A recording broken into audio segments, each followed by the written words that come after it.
Well, good morning, and welcome to Horizon West Church. We are continuing and actually concluding a series that we've been in for several weeks from the book of Ruth. And we've called the series Gamechanger because we believe that Ruth and the story of Ruth is a great example of the way that somebody's life can change as they submit themselves to the goodness of God. And what a great example they are of that. Now, as I mentioned, I've not been completely well this week. And I was looking over my notes this morning, and I'm not sure the way that I ordered the outline is completely bizarre. I was sick, so that's my out. But here's the thing. Before I was up here doing the preaching thing, I remember watching preachers, and I came to the conclusion that the people that I enjoyed and respected were people that didn't take themselves very seriously, although they took God's word seriously. So if I say some wonky stuff this morning, I'm sick, and that's just what happened, okay? But in spite of that, we know that God is able to show himself strong in our weaknesses, and he's going to speak to us this morning. So as I was preparing, I thought, if there's people that haven't been with us the last few weeks, they're not going to know. We're going to jump into the very end of this story, and it's not going to make any sense because there's names and places and context that they don't have. And so I asked our team to stay up here for just a second, and we're going to catch you up on the story of Ruth in kind of a humorous and silly way, but it'll help you to get context as we dive into the message. You ready? All right. There was once a man named Elimelech who lived with his wife Naomi and two sons, Mahlon and Chilion. They were a very happy family, but also, sadly, a very hungry family. For the place where they lived, Bethlehem, oh, little town of Bethlehem, how still we see thee lie. Yes, that Bethlehem was experiencing a severe food shortage. They went all over town looking for food to feed their family. They searched Wholly Foods. They searched Trader Joseph's. They searched Public Square. They even searched the Wailing Walmart. There was no food anywhere, so they packed up their things and moved to the country of Moab. On the road again, I just can't wait to get on the road again. So the family settled into Moab, and the sons found wives there. Unfortunately for our sweet family from Bethlehem, all of the men soon passed away. Oh, I just died in your arms tonight.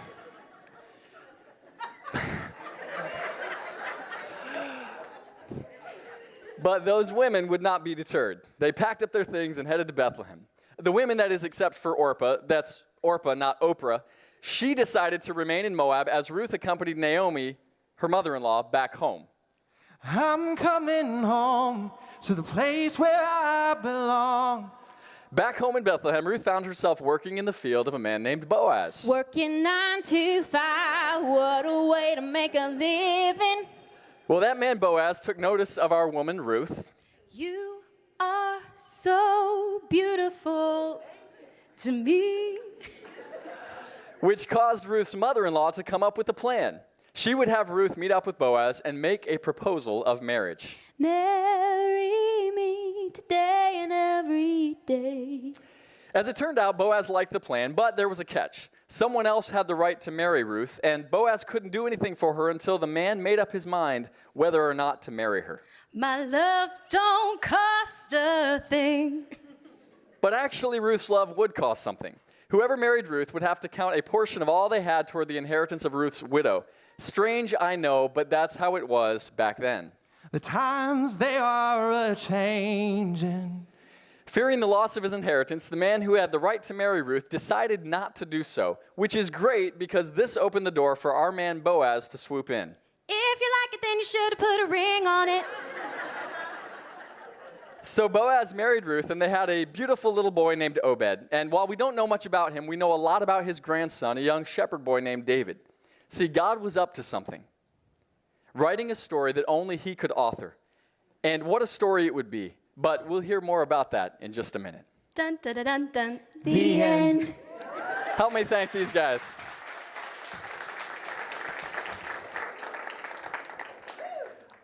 That was like a roller coaster, right? Like some of those just completely fell flat, and others were like, it was fantastic, right? We were trying to cover the spectrum of music. So anyway, that's that. But that gives you a little bit of an idea of kind of where we've been in the story of Ruth. Some interesting things. One of the things I love about Ruth is it's so uniquely Old Testament. Like, there's so much in here, the names, the places, the customs, the things that are happening. You almost have to dive deeply into the Old Testament to understand it. And yet at the same time, it so profoundly points toward the New Testament. And where we're going this morning, even in Ruth chapter 4, as we conclude the series, I want to drive us to really two big takeaways. And we're not going to take a lot of time to do that, but I think there's two really big takeaways that we can get from the story of Ruth that we can apply to our lives, and God will use that to grow us in our faith and to transform us as we go.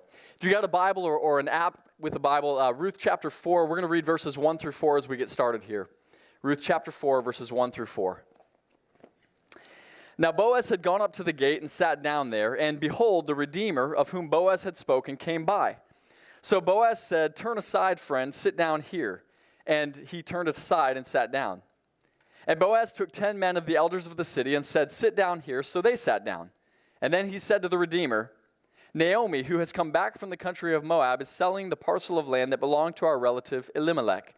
So I thought I would tell you of it and say, buy it in the presence of those sitting here and in the presence of the elders of my people. If you will redeem it, redeem it. But if you will not, tell me that I may know. For there is no one besides you to redeem it, and I come after you." And he said, "I will redeem it." Now, some of the things that you're going to need to know contextually, I want to touch on real quickly here. First is this idea of the gate. Boaz seems bent on getting to the gate of the city, and there's a reason for that. The gate in that day and age was basically the town hall. It's where legal matters were settled. It's where people gathered. And Boaz knows if we're going to settle this legal issue of the property and this whole deal, we need to get to the gate. So sure enough, he goes to the gate, and the kinsman redeemer, the closest relative of the deceased man, is going to meet him there. And it's interesting, it says that Boaz had called for 10 men of the elders of the city. Now, another thing you need to know about that time period. For a legal matter to be settled in a court of law, you had to have 10 men gathered. That was considered a legal assembly. In fact, in order for a Jewish synagogue, even to this day, I believe, for a Jewish synagogue to be built or to be enacted, you have to have 10 men. So Boaz is following legal precedent. He goes to the gate of the city, the place where legal issues are settled, and he gathers these 10 men. It's the right people and the right place. And then what Boaz is going to do is he's going to instruct this near relative about something that deals with land rights. Now again, I told you this is uniquely Old Testament. In the book of Leviticus, it says that if a person, a widow, is left with property, but her husband has died, then the closest relative of that widow is to buy the property. In other words, she's able to then turn her asset into profit because she doesn't have a husband anymore. And the redeemer then owns the land, and she gets to live on it. Does that make sense? I mean, it's a real estate deal, essentially. And so Boaz says, here's the deal. This Naomi has come back. She's a widow. You're the closest relative. Therefore, you have the right of refusal. And the man responds, probably as Boaz expected, "I will redeem it." But there's a catch. Boaz has not told yet the whole story. Go back to Ruth chapter 4 and pick up at verse 5. Then Boaz said, "The day you buy the field from the hand of Naomi, you also acquire Ruth, the Moabite, the widow of the dead, in order to perpetuate the name of the dead in his inheritance." And so the Redeemer said, "Well, I cannot redeem it for myself, lest I impair my own inheritance. Take my right of redemption yourself, for I cannot redeem it." If you were here last week, you heard us talk about this idea of levirate marriage. Again, another Old Testament concept, but very pertinent to the issue of this day in the story of Ruth. Now, the issue of levirate marriage was kind of tangled up with this idea of land rights, because the catch to the land rights was if there was a widow young enough to bear children, which remember Naomi was not anymore, a widow young enough to bear children who had not yet borne children, that same redeemer who was to buy the land from the widow was also to acquire the young widow as his wife. And the redeemer was interested in the property, but not the person. See, one of the things that I love about Boaz throughout this story is he's such a man of integrity. Again and again, he values the right things. He values God. He values his character. He values people. And so where the Redeemer goes, oh man, the property would be great, but if there's a woman involved, and notice what he says, I would jeopardize my own inheritance. Here's what he's talking about. In the issue of levirate marriage, when the Redeemer and the widow had a child, that child would not be an heir of the person who had the child. He would be an heir of the deceased widow. Are you guys following this? I know it's messy, it's complicated. But essentially, the man, the Redeemer, is saying, if I have a child with this widow, that child is going to get a portion of my inheritance one day, and I don't want that.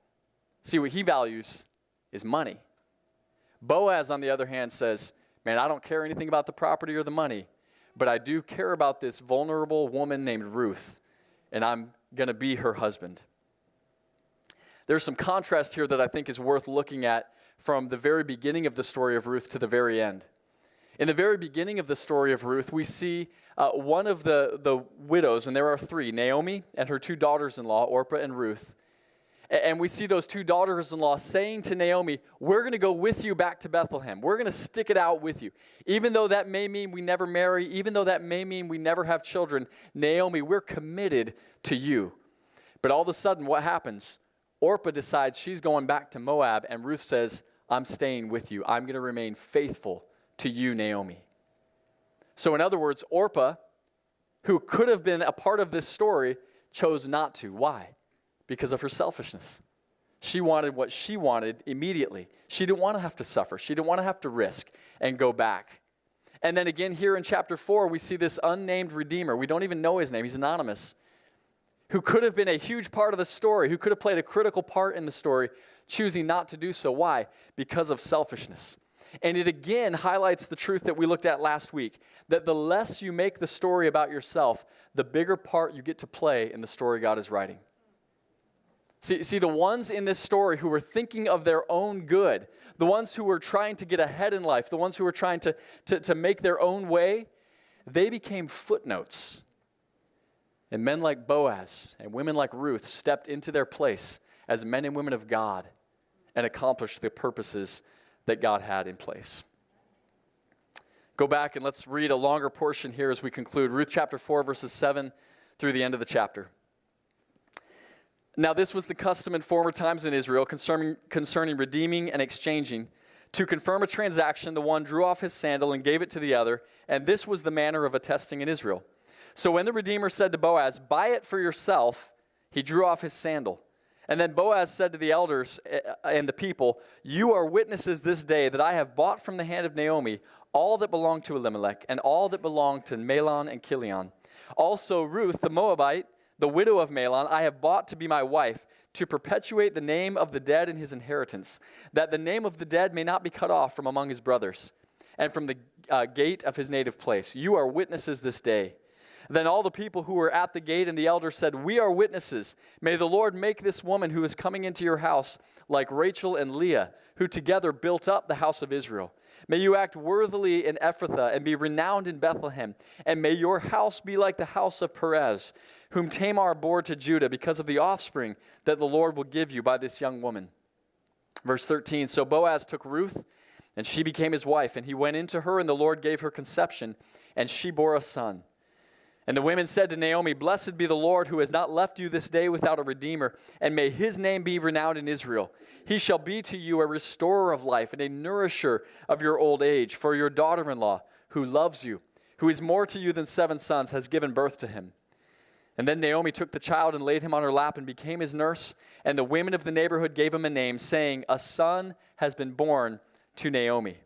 They named him Obed. He was the father of Jesse, the father of David. And this is how the story of Ruth concludes, verse 18. Now these are the generations of Perez. Perez fathered Hezron. Hezron fathered Ram. Ram fathered Amminadab. Amminadab fathered Nahshon. Nahshon fathered Salmon. Salmon fathered Boaz. Boaz fathered Obed. Obed fathered Jesse. And Jesse fathered David. Now, if any of you were ever in a youth group or Sunday school situation and it was your turn to read and you had to read that passage, I feel your pain, right? Like all the churchy kids are looking at you like you're going to say the name wrong, like they know how to say it, right? I realize that what I just read, it's like, If you're like trying to structure your church so that like everybody feels welcome and look, this is over my head. I don't understand everything that's going on here. There's names flying around, but I'm going to do my best to kind of unpack this so that we all understand what's going on. See, the writer of Ruth, in addition to bringing us some great propositional truths, in addition to giving us great examples of people who followed the heart of God, there seems to be this singular or at least primary purpose that he's driving to throughout the book. And the point is this: he's trying to establish a family tree, a lineage. He wants to show that Boaz and Ruth's place in the lineage followed the command that God had established in the law. In other words, it was a legit union. Boaz didn't go in and usurp the Redeemer. Like, he went through the right process. He did the right things. And this marriage and this child came from that way.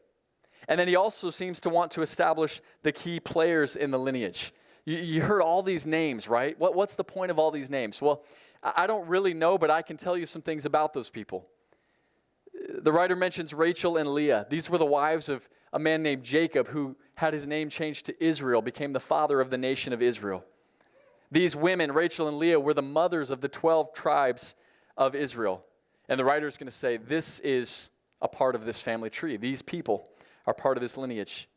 He mentions Judah, who is the fourth son of Leah, one of the 12 tribes. You might know the story of Joseph and the coat of many colors. This was a brother of Joseph, a man named Judah. I actually want to read for you. Genesis chapter 49 tells us the blessing that Judah received when he was still a young man. Listen to what it says.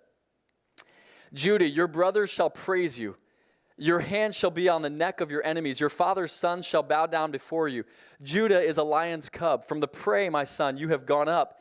He stooped down. He crouched as a lion, and as a lioness, who dares to rouse him? The scepter shall not depart from Judah, nor the ruler's staff from between his feet, until tribute comes to him, and to him shall be the obedience of the peoples. Now, why would the writer make a point of including Judah and to say, hey, Judah is part of this lineage? Here's why. Judah's blessing from his father Israel was the blessing of a king. It was established that the line of Judah would become king. But guess what? The first king of Israel came from a different tribe. The first king of Israel, a man named Saul, came from the tribe of Benjamin. And so the writer's going to say, hey, this is following the way that it's supposed to go. Somebody from the tribe of Judah is supposed to be the king. And that person is going to come through this lineage that we read about in the story of Ruth. It even includes a woman named Tamar. I'm not even going to tell you about Tamar, but what you need to know is God is okay with including some pretty sordid details in the scriptures. He's okay with using pretty broken people to not only tell his story, but be part of his story. I saw a hand raised, and I love that because I could raise my hand as well. Broken people being part of the redemptive story of God. And the word, the last word in the story of Ruth, so interesting. Again, this writer, we don't know who it is. The last word is a name. It's the name David. The shepherd boy, the king, the greatest king of Israel. The writer's saying, hey, by the way, he didn't reveal it along the way, but at the end he's going to reveal this is the heritage, this is the family tree of King David. Much like we're interested in the origin stories of a George Washington or an Abraham Lincoln, the people of Israel, by the time Ruth was written, would have been very interested in the lineage and the origin stories of David. And the writer is going to take it upon himself to tell the story of David. But beyond all of that, bigger than all of that, there's some things that God wanted us in 21st century America, wanted us to know and to take away from this. Here's the first. Faithfulness leads to fruitfulness. Ruth's faithfulness to remain with her mother-in-law in spite of hardships she knew that she would endure. Naomi's faithfulness to persevere when the odds were stacked against her. Boaz's faithfulness to marry Ruth and offer protection and provision both for her and for Naomi. Faithfulness still leads to fruitfulness. This is why Jesus said to the disciples in John 15, he says, if you remain in me or abide in me, you will bear much fruit. But apart from me, you can do what? Nothing. Right? I've been guilty at times, and maybe you have too, of kind of throwing up these Hail Marys of like, okay, God, I haven't lived the right way, but get me out of this jam, right? And we call it grace. But that's not really what grace is.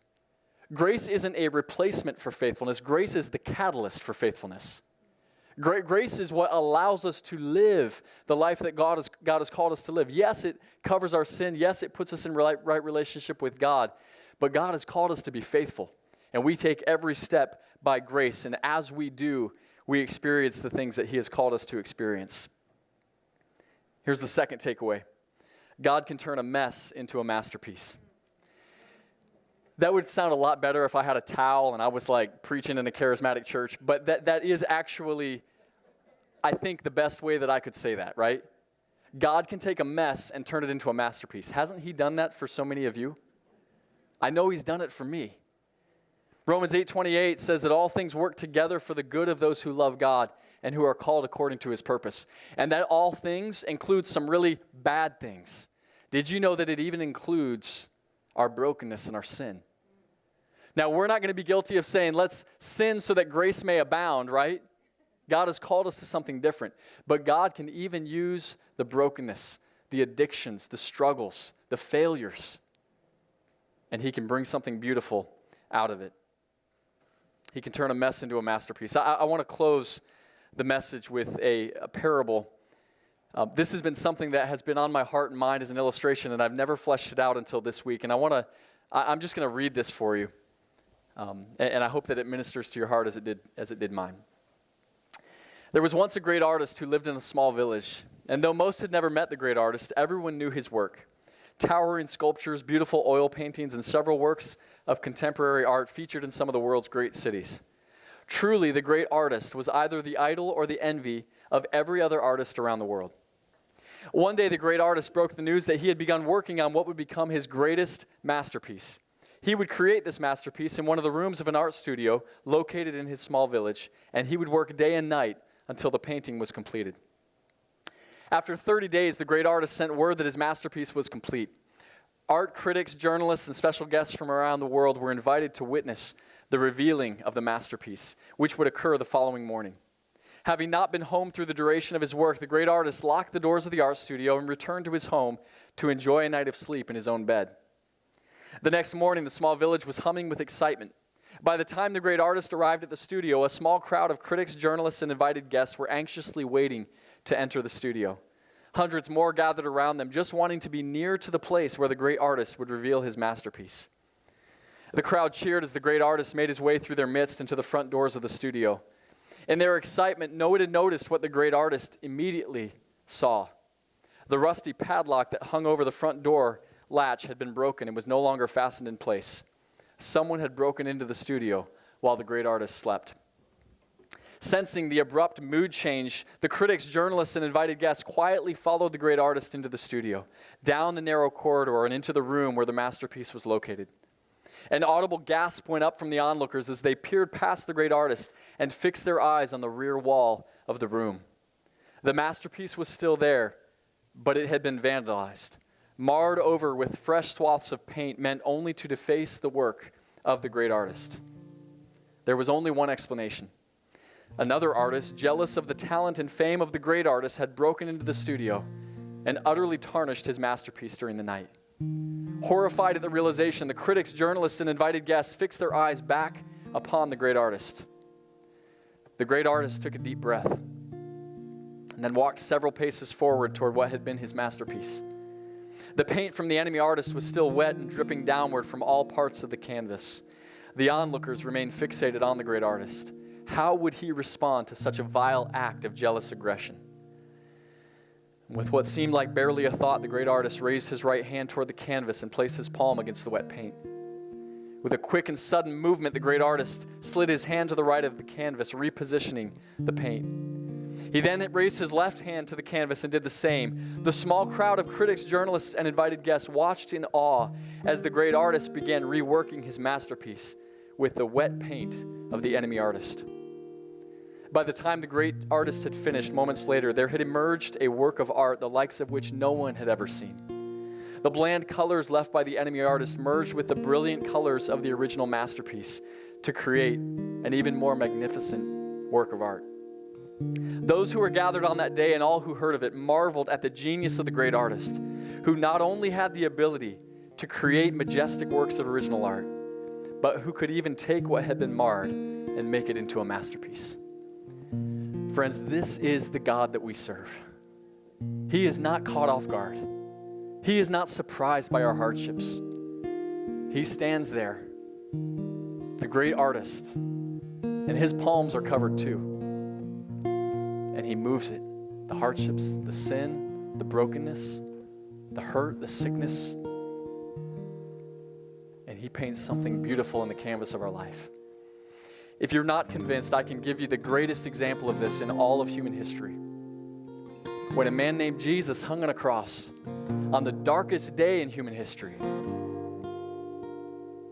and with a loud cry, he said, "It is finished." The masterpiece is complete. The great artist has finished his work. And if you've never surrendered your life to the work of the artist, your canvas may look pretty ugly, but I'm telling you something. He can make it a masterpiece. He did it in Jesus, and he wants to do it again in everyone who calls on his name and who follows him. In just a moment, we are going to take what is called the Lord's Supper. This is something that the church has done ever since Jesus was on earth. When he turned to his disciples and on the night that he was betrayed, had them drink wine and eat bread as a reminder of the sacrifice that he would make. And so we're going to ask, as we do as our custom, and if you're new to Horizon West Church, we have no restrictions or ramifications other than this. If you don't yet know Jesus, if your heart is not yet surrendered to him, this is something that we really call followers of Jesus to participate in, because it's remembering the death of Christ on our behalf. And so in just a moment, I'm going to ask that you come. There's elements here of bread and also a cup of juice. If you need gluten-free version of the elements, that's in the back corner here, and we have that for you. But at this time, would you stand, come and receive the elements as we remember the body and the blood of Jesus. We want to conclude the service today just by giving you an opportunity. Jesus once said to the disciples that he, the Son of Man, did not come to be served, but to serve and to give his life as a ransom for many. And if you're appreciative and grateful and you rightly honor the fact that Jesus gave his life as a ransom for many, we want to encourage you to follow in his footsteps and also be one who serves. Every Sunday, we have people all over our campus serving in different areas, and we don't do that out of obligation, but we recognize the opportunity that we have to impact the local church, to impact the community around us, and we can do that by serving. So I'm going to ask you to turn your attention to the screens, watch a short video, and then Reed come up and close for us. If someone is out there at church every Sunday and they're not serving, they're definitely missing out. And I can say that from experience, because for years we sat at the John Young campus, just sat in the pew, and then we left and we were like, oh, that was a great service. Oh, the worship was great. That word was great. But if we're growing, we can't just stay the same. Like, that calls us to action. So if we say we love God and we love each other, it just makes more of an impact when we actually go out there and do something and make a difference. Serving at Horizon West has been awesome because pretty much everyone knows each other, and we're all motivated to help the church grow, and it's pretty exciting. At Horizon West, I'm part of the setup team and breakup team. I kind of help organize it, keep it moving. I help out in the morning. In the morning, we get there at 6 a.m. We'll load the truck, set up the kids' areas, elementary, auditorium, set up, and I also help break down the church and help pack the truck as well. I teach 4- and 5-year-olds, and I love it. We have so much fun, and I try to put a twist on it. We get silly, we run around. Some Sundays I feel like, oh, I'm so tired. And once I get there, like, I seriously forget how tired I am. I want to be an example for my kids. I want them to see that this is what it means to follow Jesus. This is what it means to have good character. This is what it means to help other people when we put aside our own needs, our own selfishness, and we get out there and do what needs to be done. It's important to me that I serve because it gives me, it's just putting my faith to action, not just coming, sitting there. You can be exhausted at the end of the day, but you feel also fulfilled. I believe serving is very important because it makes a huge difference. Sometimes people are uncomfortable. Maybe they would say, I don't have that many skills, or I don't have any talents. I'm not good with kids. I don't sing. I'm not strong enough like this one to be in the setup team. But honestly, whatever little you have, I feel like if you do that for the Lord, you're gonna make a huge impact, and you may not notice it maybe this Sunday or next week, but it definitely makes a difference. Man, would you help give it up for Alex and Tammy?